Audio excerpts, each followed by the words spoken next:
Welcome to He's on Fire podcast, you guys. It's not your typical episode. We have breaking Arizona Cardinals news. The Arizona Cardinals have re-signed Zach Ertz to a 3-year deal. The 31-year-old tight end is reported right now getting $10 million a year. That's all I've seen. If anybody that pops up in the chat or anything knows about that, let me know. We don't know how much guaranteed, how much of it front loaded, bonus. We got nothing like that. All we know right now is $10 million for 3 years. Is it spread? I'm assuming it's going to be spread out. So a $30 million deal. There's probably going to be clauses and all that. Yeah. Jay Ness, man, you were just saying backstage how big this is of a win for Steve Keim. Go off on that a minute. I'll be the first one to go on it and say, I'm really proud of this signing. Being an Arizona Cardinal fan, we've been looking for this that position for the past 10, 15, 20 years. And just to get put in perspective what Zach Ertz means to the offense is he had 56 catches, 574 yards, 3 touchdowns. I think he's 200, maybe 300 yards shy of the single season tight end receiving record for our franchise. So tying this down over the next 3 years, and Zach Ertz, he's still in a position with his age and his abilities to be able to carry that load for the next 3 years. The next move I need to see out of him, just to secure up this position even more and make sure that this is a predominant, position for our team, is Max Williams. Let's get Max back here. Let's put him on, because the thing about Max is not a receiver by any means. But he became one because we needed him to be, and he freaking excelled at it at the time that he was doing it. And that's what I love about Max, because he's one of the best blocking tight ends in the league. So adding that 1-2 punch with Max and Zach, I can't be mad at Keim. I can't. And let's also not gaze over the fact that we never saw DeAndre Hopkins fully healthy and Zach Ertz fully healthy to play a real game either. So we never saw that dynamic. Tony, this news broke just a minute ago, along with Michael Gallup re-signing with the Cowboys, 5-year. It looks like $62.5 million. Give me your thoughts on Michael Gallup going back to the Cowboys and Zach Ertz. Just your quick off the topic head there. Oh, yeah. I will say, as a Cowboys fan, I'm ecstatic that they were able to re-sign Gallup. I think that was the whole entire move when they traded Amari Cooper. They wanted to get the $20 million a year deal off of the cap. Personally, I'm kind of upset that we got rid of Amari. I would have rather that we traded or cut DeMarcus Lawrence. I mean, I know he generates pressure on the defense, but the Cowboys are more of an offensive-driven team. I feel like they could have cut Lawrence, and honestly, I feel like they could have cut Zeke, and we would have been in a better situation than trading Amari for basically peanuts. But I will say, Tom Brady is back. I saw that. Short retirement. He is out. The Bucs never replaced him or anything. He is coming back to return to the Buccaneers for 2022. I am sorry to cut you off, but we are just boom right now. Okay, look, NFL. They man, that's a home run. Wow. That's a home run for Tampa. And I mean, you think about it, he didn't really have to go out, and it's like that's not the way we really expected Tom Brady to go out. Like, you expect Tom Brady to go out with the championship in hand. Like, I kind of picture how Peyton Manning did, like, one last one to, ride off in the sunset. Tony, you know how I knew he wasn't done? Because he was pissed that other people leaked it. Exactly. Ooh. You really think that? I mean, is that that can't be the one reason? Come on, Jane S. That's not the one, right? Well, let me think about it. This is Tom Brady. Go ahead. Like you think about it, Tom never really got to be able to be Tom for the last 20 years that he was in New England. And the last 2 years, we've seen more of what I would say is the actual Tom Brady than what we ever saw in the 20 years he was in New England. Like, he's joking, he's making, he's having fun on like social media. Hell, we saw him, throwing the Super Bowl trophy, flipping wasted in Tampa Bay. Like this man is like, no, I'm going out the way I want to. Y'all are not about to spoil my thing. And if anything, this could be like a test run. Like, who's really going to break this if I decide that I want to retire? So to me, I think this is just, he's like, no, I'm going to do it on my terms, and none of y'all are going to know when it's going to happen. JJ, I don't know if you just heard, you were getting set up. Tom Brady just unretired. He's coming back for 2022. Dallas Cowboys just signed Michael Gallup for $62.5 million. Meanwhile, we're supposed to be talking about Zach Ertz, and all this stuff just blows up on the pod real quick. So catch up your thoughts there. Jay Ness, Tom Brady's back. Go. Bro, so that puts him right back in the swing of things. I mean, Right. First of all, let's talk about how Tampa actually had a little bit of wiggle room financially. They were looking around. They now this totally changes the outlook of everything. You got Bobby Wagner out there that they can add to that defense. He's going to Baltimore. I mean, he probably is, but if Tom Brady comes back, that changes the whole landscape of everything, bro. That changes everything. Then you got Eddie Goldman out of Chicago that can go in there and sit on that line and help that line out. There's a lot of different moves that they could make. They don't have a lot of issues on the offensive side of the ball. I'll tell you right now, this means that Ro Jones and Leonard Fournette will definitely be back in the backfield next year together. You know, and this squad, the way that Tom Brady came in and took this squad over and the way that he did it, I think that this squad is willing to take sacrifices and make sacrifices and take those little shortcuts and things like that a team is needing to do to be successful. I look at this squad and I see that. So watch out, man. Wow. Tony, you were going on a rant about the Cowboys and Michael Gallup real quick. Is there anything else you want to say before we get to JJ and back to Zach Ertz? No, I mean, I'm just excited. I hope now that he's been able to grow from watching him in his rookie season when he was, just getting double covered all the time, getting smothered. I hope now he's able to grow. They still have CeeDee Lamb on the other side. I hope he's able to move forward with it. And I will say with Zach Ertz, that is such a solid thing. Being a Cowboys fan, I watched him for years in Philly. He is such a solid tight end. Like, he's hardly ever hurt. And hell, in 11 games, he caught almost 600 yards and 3 touchdowns just in the 11 games with y'all. And I mean, that's a testament to how good he is, even at age 31. So I'm excited for y'all that y'all finally have a tight end. Because I couldn't think of a tight end other than Max Williams, maybe Dan Arnold, that has been on you guys that has even remotely been productive. Freddie Jones in the early 2000s. Right, but just to add to that real quick. He made us be okay with losing Christian Kirk. I'll be 100% honest with you guys. Yep. He made it possible for us to say, you know what, bye Christian. You know what, we're going to move on from AJ as well. So, I really think that this signing is huge. You pick him up for scraps in the trade market, and then you go ahead and solidify him for the next 3 years alongside DeAndre Hopkins. We need to solidify Kyler Murray. You got Rodney Hudson, I think, under contract for another 2 to 3 years. This team is looking real good at the core level. Again, like I said before we got on here, Kime, I need 1 or 2 more draft or free agents, which I'm not even focused on. You can fuck up in free agency after this. Excuse my French.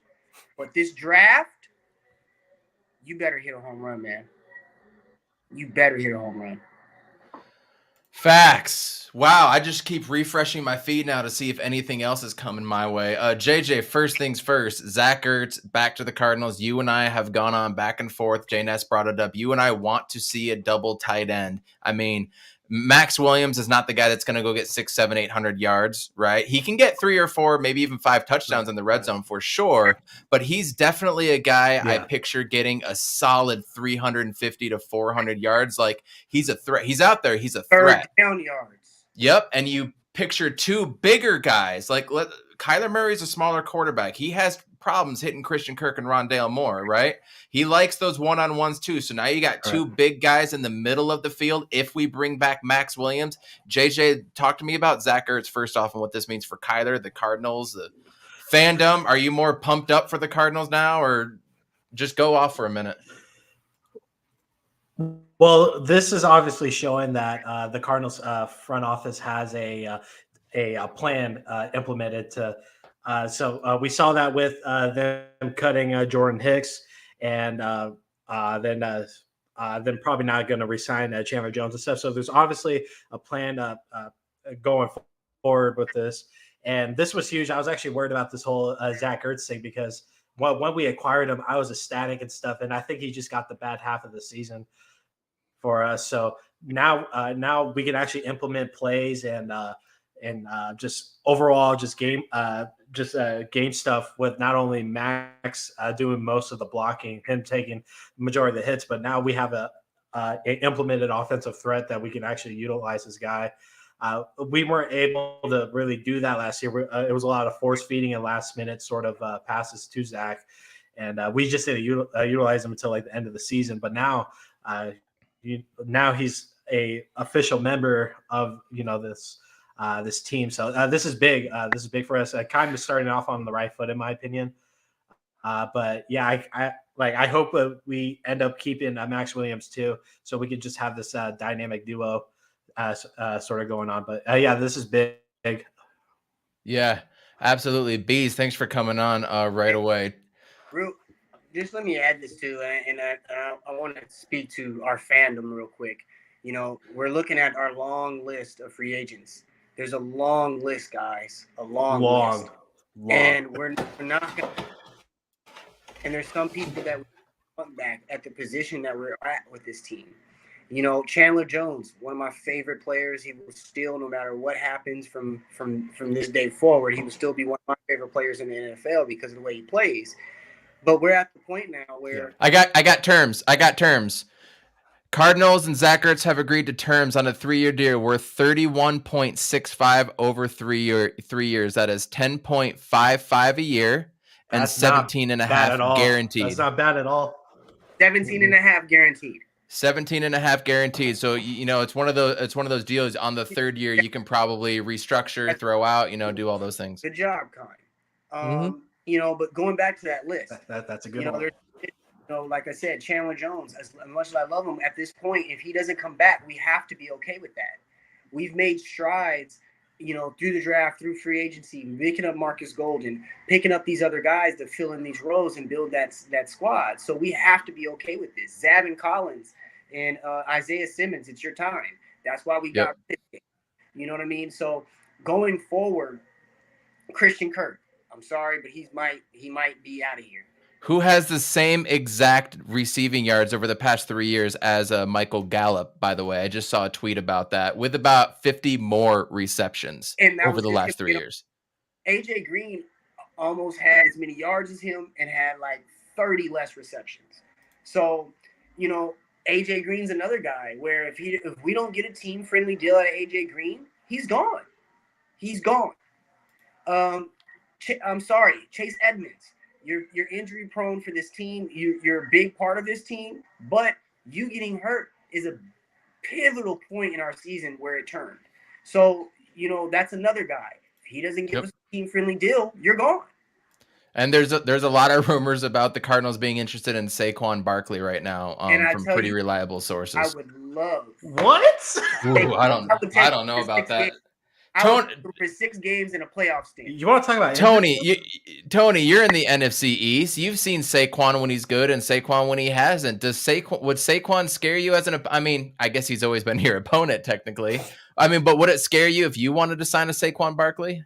Oh yeah, and it depends on my offensive line.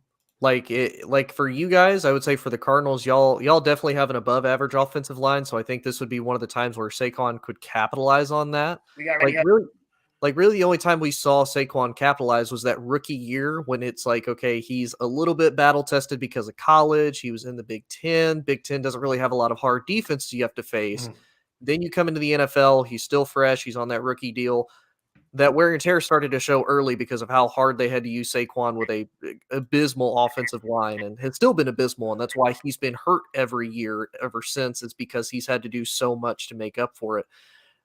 I would be hesitant just because of the injury history. He's going to play hard, but at the same time, the risk is just as good as the reward. If you can maybe bring him in on a team-friendly deal, but I would only maybe do a 1 year. I wouldn't sign him to like a max extension. Still under contract. I agree with that. He's still under his rookie year. So it'd be a trade. And I think he has 1 or 2 years left on that deal. If we can move a 5th, 4th round pick, over there, there's no reason not to take that. There's no reason not to go to the casino on that. No reason. I'll take 6 games in a playoff stint, you guys. That's what we got out of Chase Edmonds this year. Yeah. So I'll take Yeah, that from that's true. Saquon because Saquon in that playoff stint over Chase Edmonds in that playoff game, we're a totally different ball game. So it's friendly. They're That both Saquon they're both and in. Connor would be crazy. Man, I don't know if Connor's coming back from the stuff I've heard. Unfortunately, I don't know if that's going to be a thing, and that would be frustrating. I haven't seen anything about Connor. And that's a James Conner thing because it's not about us. We have to sign James. So it's all going to be on James on whether or not he has, again, these are going to have to be team-friendly deals. We're going towards the Super Bowl. We're not here to build, like, this ain't no 5-year thing. He is a 26-year-old running back. Jay Ness, I know you got to dip in a second. Any final thoughts on all the news that we just broke? Woo! The NFC. The NFC West, thank goodness. We got a little pressure off our backs this year. I'm looking forward to that. It gives us a little bit of breathing room because it's been a gauntlet over there. But Tom Brady, you stole the show again. You stole the show again. Damn it. That's all I can say, man. I feel you. Thanks for hopping on, man. We're going to catch up soon, all right, brother? Out of here, guys. Cheers. Hey, Jay. I mean, we're all NFC fans here. Like, literally, what, less than 2 weeks ago, a week ago, we were looking at the NFC as dead in the water. Aaron Rodgers isn't coming back. I mean, nobody in the NFC South scares you. Excuse me. The NFC West is going to be getting a little easier when it comes to the Rams because we don't know who's going to be returning to the Rams. There's all these rumors that McVay still might not even come back. So rumors are rumors. It is what it is. And then Russell Wilson gets traded. Jimmy G's probably going to get traded. You don't know what to expect from Trey Lance, and you don't know what to expect from their run game now that their run game coordinator is now the head coach in Miami. So I'm sitting here looking like this could legitimately be a Cardinals and Cowboys NFC title bout. And now look at the NFC. Dude, Tom Brady coming back is absolutely insane. I did not expect that. I mean, everything that Tony said, I mean, they're right back in the fold. Mm-hmm. Aaron Rodgers and the Packers are right down in the fold, but these are all teams. I mean, no offense, Tony, we're one of those teams as well too that flounder when it comes to the big moment for sure. Mm-hmm. So looking at it now, I mean, Tony, are the Bucs the favorite as of right now? Are the Bucs the favorite to come out of the NFC? Obviously, we don't know what the Rams are going to do yet.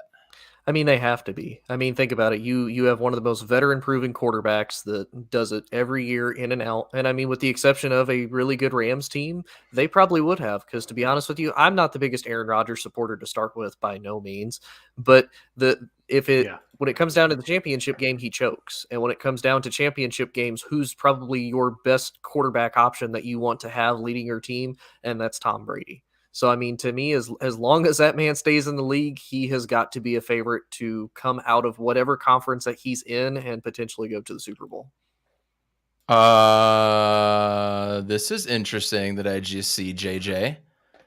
Max Williams just tweeted less than a minute ago at Zach Ertz with the shocked emoji face, whatever that is. Does this mean we're going to have to run it back together? Yeah. Question mark.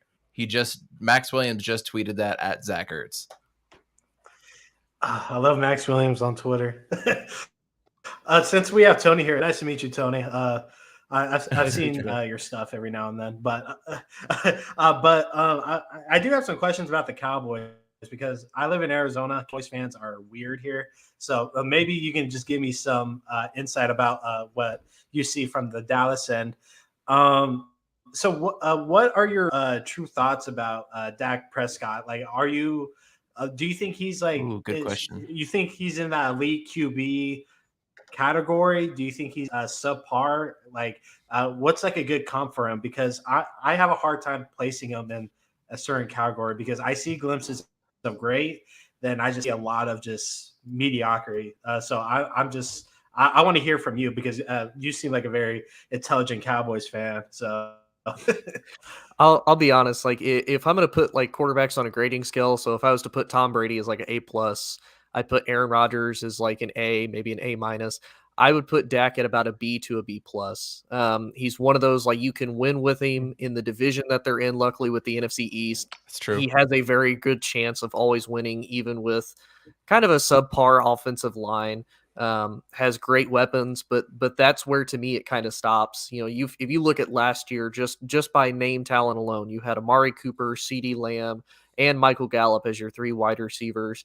You went 12-5, and you got paid all this money for basically a stuttering offense. And as a Cowboys fan, it was extremely frustrating. I didn't expect them to win every game.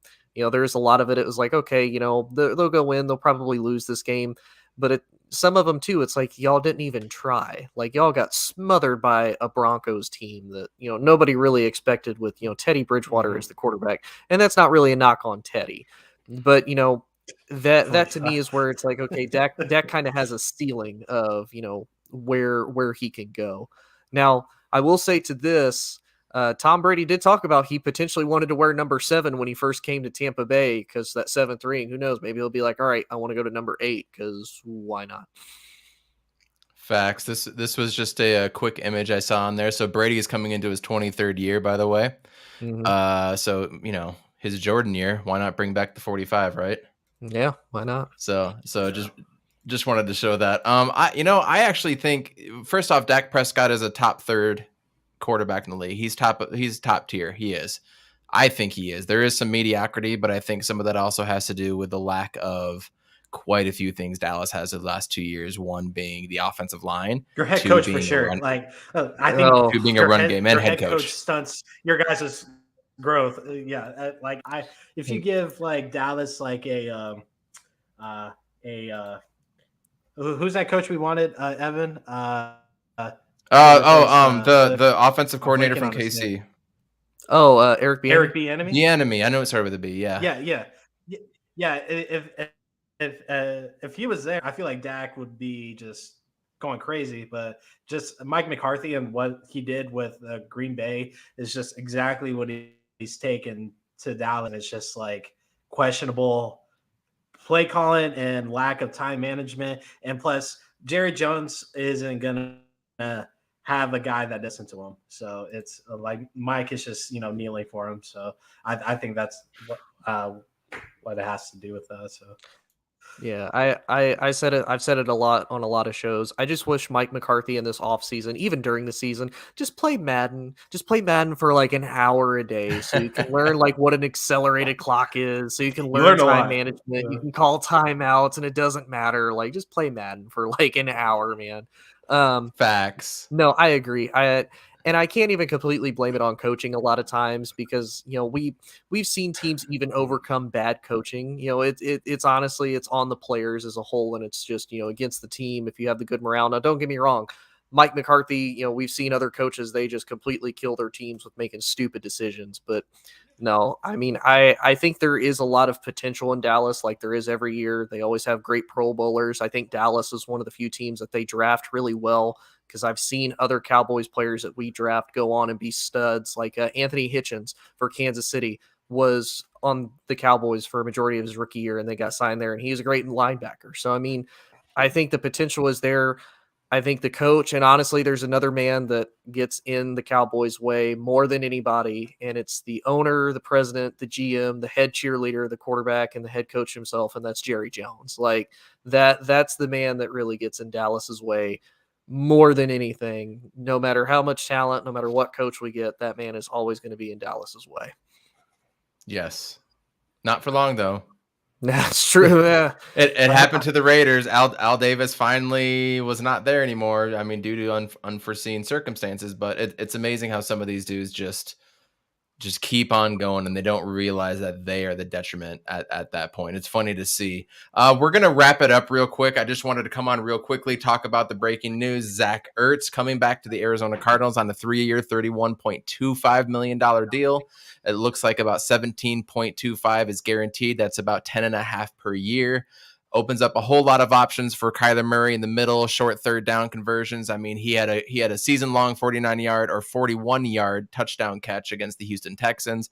So he can still do some things at 31-year-old. And then Max Williams comes out and just tweets at him like, hey, are we going to be rejoining each other now? So hopefully that's going to happen. I expect more moves to happen tonight from the Cardinals before the tampering period starts tomorrow, 10 a.m. Valley time, which is 11 a.m. for me. Thanks a lot, Daylight Savings, for screwing that all up for me. I was on the same time, and now it's all weird again. And then as we were on, we saw Michael Gallup is coming back for 5 years, 62.5 for the Cowboys. And then 5 minutes in, we're getting deep into this, and then Tom Brady just unretires and decides to F around and come back. So a lot happening here. JJ, we also just found out LeBron James is playing tonight, so come join our live stream. Tony, you're more than welcome. You got nothing to do. 7 o'clock, well, my time. That's 6 Arizona time now. The Suns and Lakers. We're going to do a live watch party on our channel as well, too. So come by and join us. Freddie Henderson's going to stop by. I think I'm going to try to get Big Baby as well, too. Me and JJ will be there. Tony, you're more than welcome. And it's going to be a party to watch the Lakers and Suns tonight. But Zach Ertz is an Arizona Cardinal for 3 more years. That is nothing but good things for the Arizona Cardinals. Good job, Steve Keim. You didn't reach for the money with Chandler Jones, and you didn't reach for the money with Christian Kirk, and you're letting them walk, which I think is the good move right now, but time will tell. He's on Fire Podcast. Thank you for joining the breaking episode. Tony, thank you for jumping on. JJ, thank you for jumping on. We'll see you guys soon. Thanks, Tony. Cheers, everybody.